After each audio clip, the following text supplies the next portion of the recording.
Andy Katz. Okay. Life on the Bubble, alive and well. Good to see you. We are down to 4 teams. 4 teams, maybe not 4 teams we expected, but 4 teams that earned their way to the Final Four. 4 teams that are playing as well as any team or earned their way by the way they play. So let's really quickly. Let's a quick thumbnail sketch of these 2 games, and let's start with FAU and San Diego State now, because I think FAU is the one that probably is the greatest surprise. They only played 6 games against top 100 teams, yet they've been good all season long and have made their way into the top 25. I like FAU in this game, Andy, and here's my rationale. Tell me if I'm right or I'm wrong. FAU had no problem scoring against a Tennessee team that everyone has agreed upon was the best defense in college basketball. FAU plays ahead of your defense. FAU gets extra possessions on the offensive glass. FAU plays 4 floor gamers and shot makers on the floor, and Vladislav Golden, who's maybe one of the most underrated players in the Final Four. I think FAU's ability to play ahead of the defense, open up the court, be fairly disruptive defensively, and use their quickness to get to the glass is going to be a problem for San Diego State. And you say?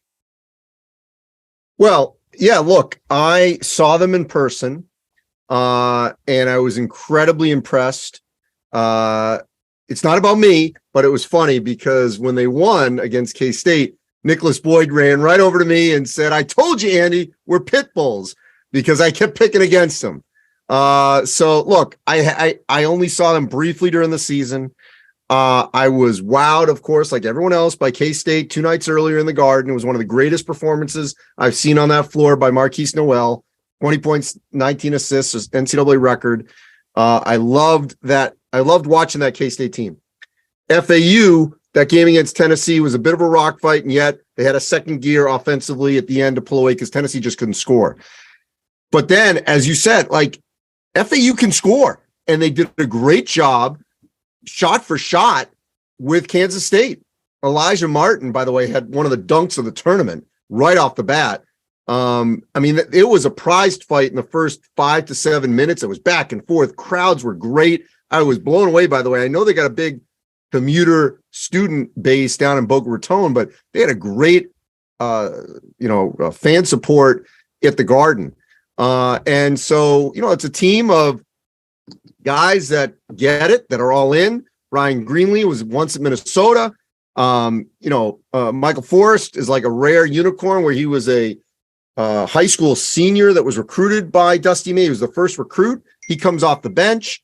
Janelle Davis just quietly goes. Janelle Davis is going to play in the NBA.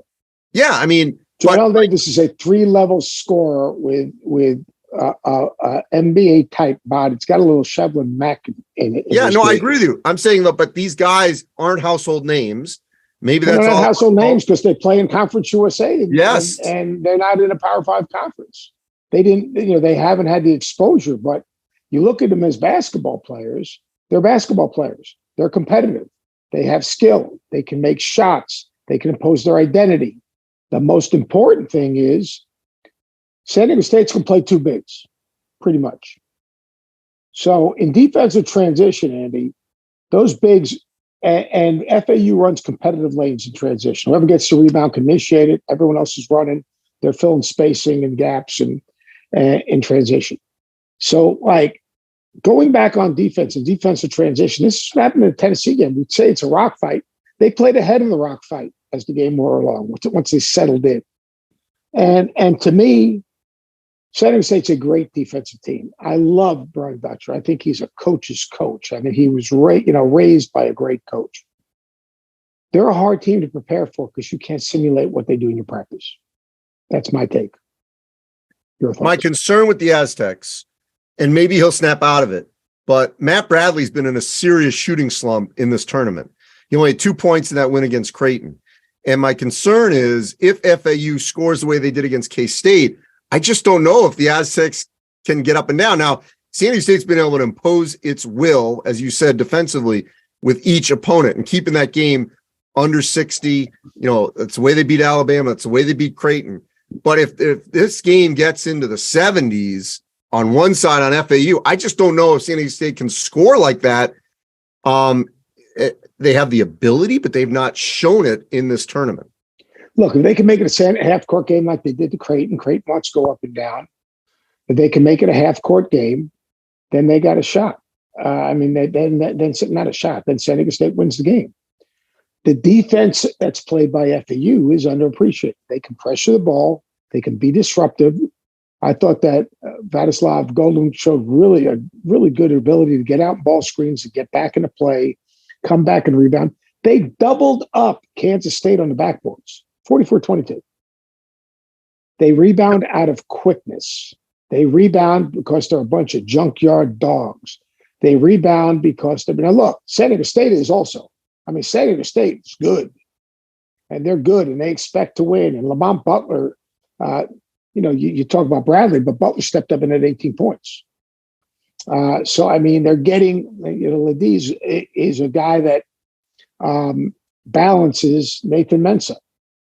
Can FAU get to the rim with the rim protection and the length? Will they get the same looks? They're a little quicker across the board than, say, the Tennessee defense. They're a little more rugged than the Kansas State defense. So, those are things to watch. I haven't finally made my pick, but I am leaning heavily to FAU right now. Yeah, they had me do these rankings right off the bat, 1 through 4. And obviously, I ranked them based on initially, like, who San Diego State beat versus who FAU beat. But I have a lot of reservations about putting San Diego State ahead of FAU right now, just based on, what I've seen. My other concern, I'm curious what you think of this. We've covered the same amount of Dome Final Fours, or you've been to, because I've been to every Dome Final Four since 97. And, a team that's struggling to shoot, I really am wondering with San Diego State how they will handle the expansive dome setting. Like, they're gonna have to get up a lot of shots, I think, Thursday and Friday, because I'm really Andy, their best offense is the offensive rebound. No, I know that, but at some point they're gonna have to make some perimeter shots, and they haven't been able to do that. Well, that's not their thing, even though they shot like 34-35% from the 3-point line this year. Their thing is checking people, owning the tempo, rebounding the basketball, and basically, look at their defensive numbers from the 3-point line. They're holding really elite offensive teams in the teams. Yeah, Alabama and Creighton both struggled. They only had a couple of threes each. Yeah, so but different offenses. Alabama couldn't play ahead of the defense, but that's a little bit of a caution for me. But Javon Quinley is, and everyone talks about, Alabama threes, layups, and free throws. They create that because of their guard play. When they're good, they create it because of their point guard play. This pace. You always hear they talk about pace. In that game, their point guard play was not good. It wasn't good. Whether it was Bradley, whether it was Quinterly, whether their point guard play wasn't what they needed to be successful. Here's another thing that I think will be interesting to watch right off the bat is that, how does each team handle the moment, the beginning? Because I thought FAU did a phenomenal job of meeting the moment at Madison Square Garden right off the bat against K-State and what was at stake. San Diego State's, they've had to sort of come back each game, been a little slow. So what happens if FAU pops them, gets off to a great start, and suddenly it's 8-2 or something like that? How well can they play catch up? Those first 5 minutes are going to be really interesting to me. Yeah, the moment thing is, get to this point. Look, FAU is a better scoring team than San Diego State. So than San Diego State. San Diego State plays rock fights, and they're very comfortable playing rock fights, where FAU is more comfortable playing freewheeling. So, everyone, you've heard me say this. It takes time to settle into a game. That's just the way it is. Some people settle into it quicker. Some people settle slower. It's still a 40-minute game. So, San Diego State, even FAU, they get behind. Eventually, they believe they're going to eventually have a run. I mean, it's just One thing I want to get your opinion on. is that because you were the head coach at Long Beach State, so you know that state California system. I covered in the 90s some pretty bad San Diego State, from Brandenburg to Tranquil to Tony Fuller, playing at Peterson Gym, the old sports arena. I just think we should take a moment and appreciate the Steve Fisher, Brian Dutcher arc of that rebuild and what the show is. We were both there at that BYU game back in November. It really is amazing to me what they have done with that program from Fisher to Dutcher, because both of us, you as a head coach in that league way back when, and me as a journalist back then in the 90s in California, like it's amazing to me what has transpired. Yeah, the consistency, but it's the consistency in their approach. It's their habits and how they do things. They haven't changed very much in terms of their identity. They recruit to it. They've got great facilities now. They've got great ownership. It's like one of those things I sit back and sometimes think, if I stayed at Long Beach, that could have been us, because we had it going that way. But I tip my hat to Fish, and I'm just happy for Brian Dutcher, because you know what? He could have went other places. He could have gotten a head coaching job, but he was comfortable. And then when his opportunity presented itself, he basically had total control and was at ease with the program and what they needed to continue to do continue to be successful. All right, let's go to the next game. Well, can I just say one last thing? As a coach's coach that you are, I also think it's great to see Dusty May, who didn't go a traditional path. He was a manager for Bob Knight, had a million stops, was with Mike White, Louisiana Tech, Florida, gets his shot. And it just shows that, there's not a straight line. There's different ways to do it. And I think that's another way to appreciate, to getting to this point. Well, Dusty May didn't miss any steps. He paid his dues. And I think that's an important thing. Worked with good people. Was a manager for one of the great teachers in the history of our game. Paid attention, listened, and he's incredibly likable. And I can see why his players enjoy him so much and play for him the way they do. Another guy that didn't skip any steps is Danny Hurley. Yep. Everyone thinks, well, Danny Hurley, he's the son of Bobby Hurley, a Hall of Famer. No, Danny Hurley didn't have it easy. Danny Hurley was a good player. Went to Seton Hall, a little bit of crash and burn. Went and worked for his dad after he was done playing, where then he got his stuff together as an assistant coach at St. Anthony's, making like $7,000 a year, teaching 8 zillion courses, to St. Benedict's, where he built a program that mirrored his dad's, to Wagner, low Division I, to Rhode Island, a mid-major, to when he got his opportunity at UConn. He took no shortcuts, no different than what he did. He went step by step. And, the greatest thing obviously that happened to, besides hiring Danny Hurley, was going back into the Big East. The Big East, once again, became the vehicle. But make no mistake about it. That guy, you can take NIL all you want. He's coaching his team. And if you don't want to be coached, and if you don't want to be coached hard, don't go to UConn. But if you want to be coached and you want to get better, go to UConn.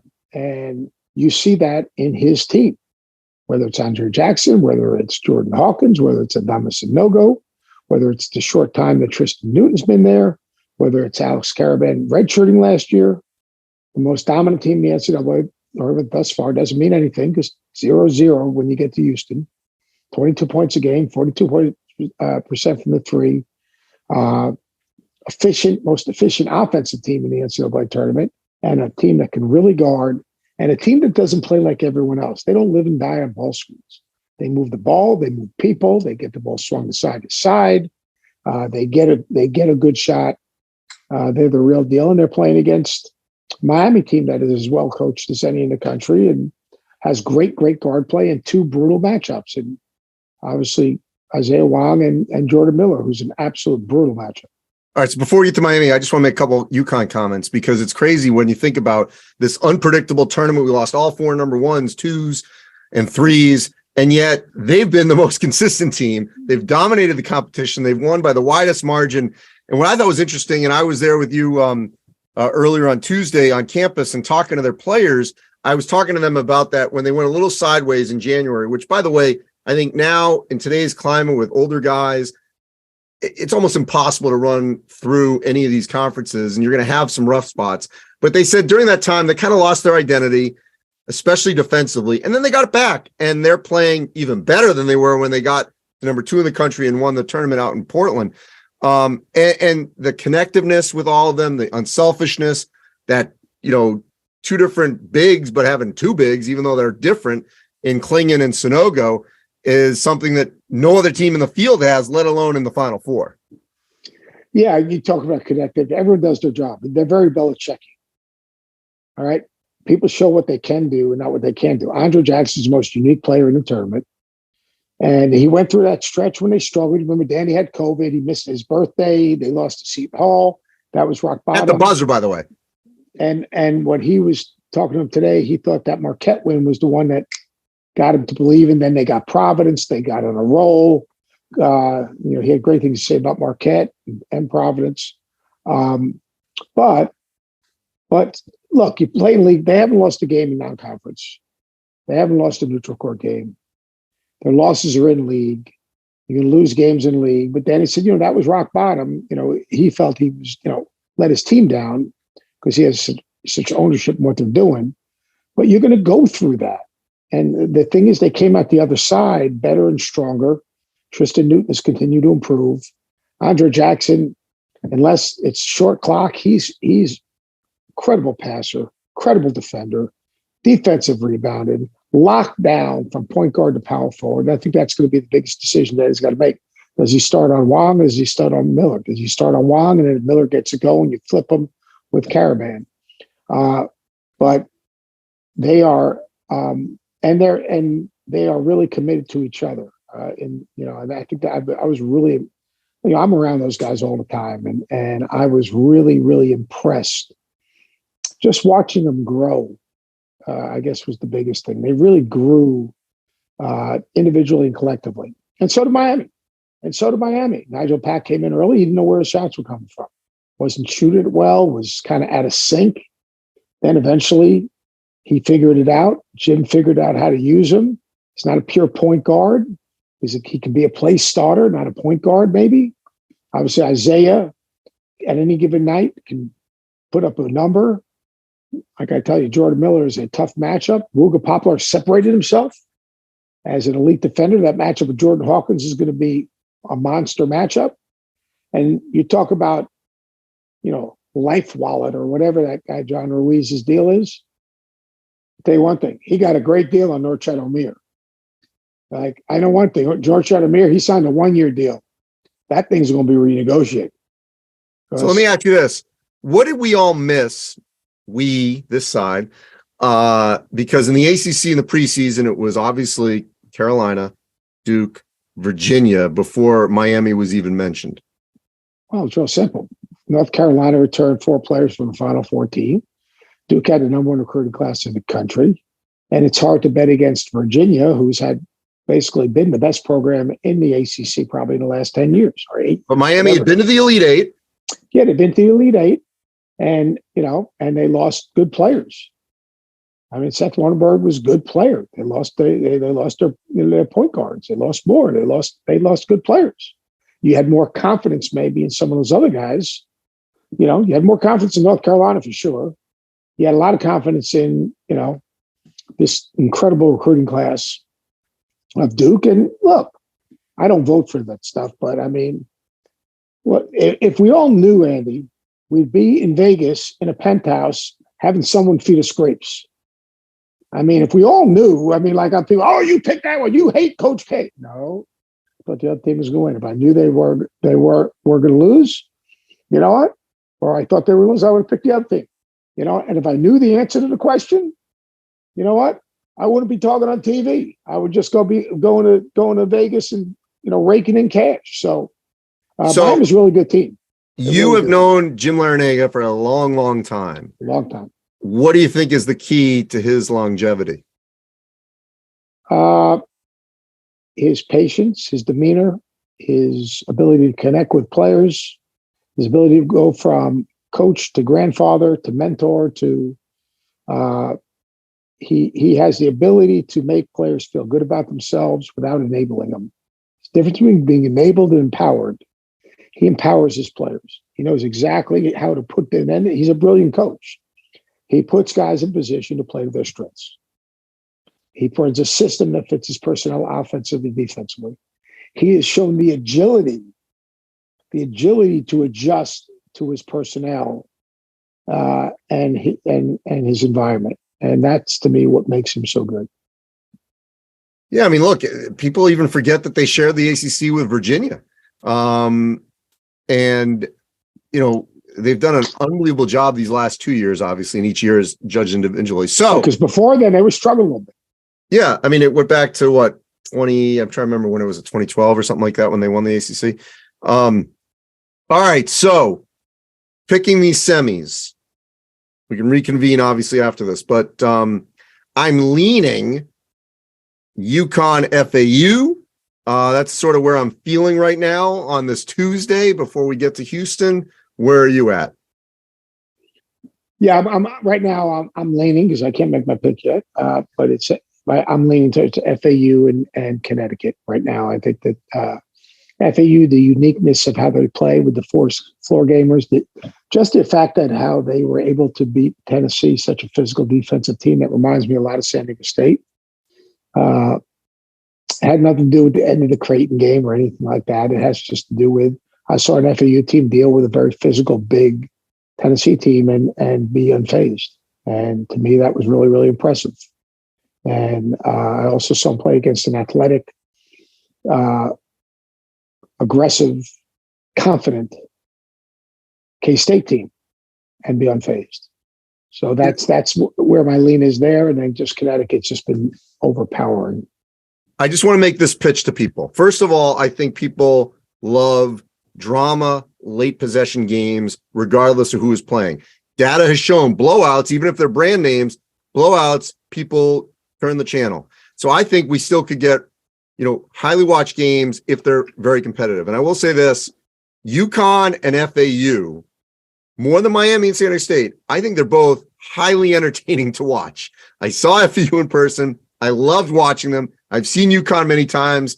I actually think they're, both teams are a good watch. So we'll see how it all plays out, but I'm looking forward to seeing how each team plays, on this stage. But I thoroughly enjoyed watching both those teams here in the last couple of weeks. I love the way Miami plays. I love, me personally, as you know, the way I coached. I love the way San Diego State plays. It's not as aesthetically attractive. I love tough, hard-playing dudes. You got 4 teams that have tough, hard-playing dudes and really good coaches that have earned their way, that are coaches. And to me, that's the thing. They're not recruiters. They're coaches that can recruit. And I think that's really good for the game. So I'm excited about it. We will reconvene after the semifinals. And we will rehash the semifinals and look ahead to a great championship game. If you gallivant around and, in the media room, eating free food and, hobnobbing with all the socialites where, we here at ESPN just, have a little stage outside the arena. They can't get too close and, treated like, outsiders, but that's okay. We'll be fine. Okay. I'll throw some crumbs your way. Thank you. I appreciate it. Bring me an ice cream bar or something. All right. Okay.